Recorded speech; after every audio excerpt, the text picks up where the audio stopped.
After the participants, you have um, the methods. What are the methods you're going to be using? If it is a quantitative research study, what would you use, people? You would be using uh, tests, as we said before. You're going to be using observations. You're going to be using experimental research studies. You're going to be using um, evaluations you're making, or you're going to be counting the occurrence of, of, of the phenomenon or the variables. For example, if you're studying the mistakes students make at using the regular past tense speaking, maybe you can count how many mistakes they make as they are narrating out of 100 times they're using the regular past tense, how many times they're making mistakes. This is what you look at in quantitative research design. Um, you can also look at um, the amount of occurrence of mistakes, any type of grammar mistakes, according to the grammatical structure they're using, and seeing which grammatical structure are more difficult to grasp for the students, statistically speaking. So that's something that you can make with 1,000 participants. You simply write a test and give the test to 1,000, 2,000 participants, and you tally the results of your test. And after the results of your test, you start conducting analysis to see how the information, the data, is giving answers to your hypotheses that you have stated. In qualitative research study, you don't do that.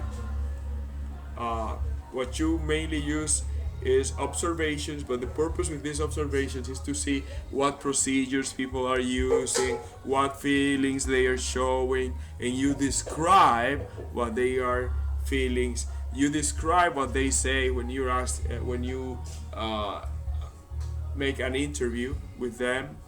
Uh, as you are interviewing people with this data collection method, you need to record it, and after you record it, then you transcribe the interviews. And once you transcribe the interviews in a Word document, you number the lines, and as you number the lines, you are conducting the coding and analysis. You are now not in data collection methods and instruments. Here you are using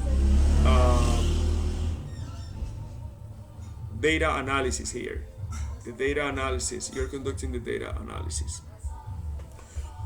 Um, in an interview, after you transcribe it and you code it, you coding is completed when you number the lines of the document so that it is fixed, and you don't change the position of anything. You don't give extra spaces, so they keep the same number of lines.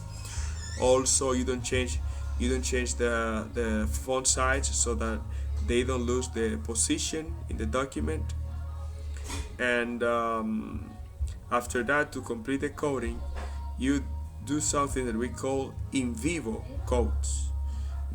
You highlight the verbatim expressions of your participants in the Word document, highlighting the most interesting answers per participant.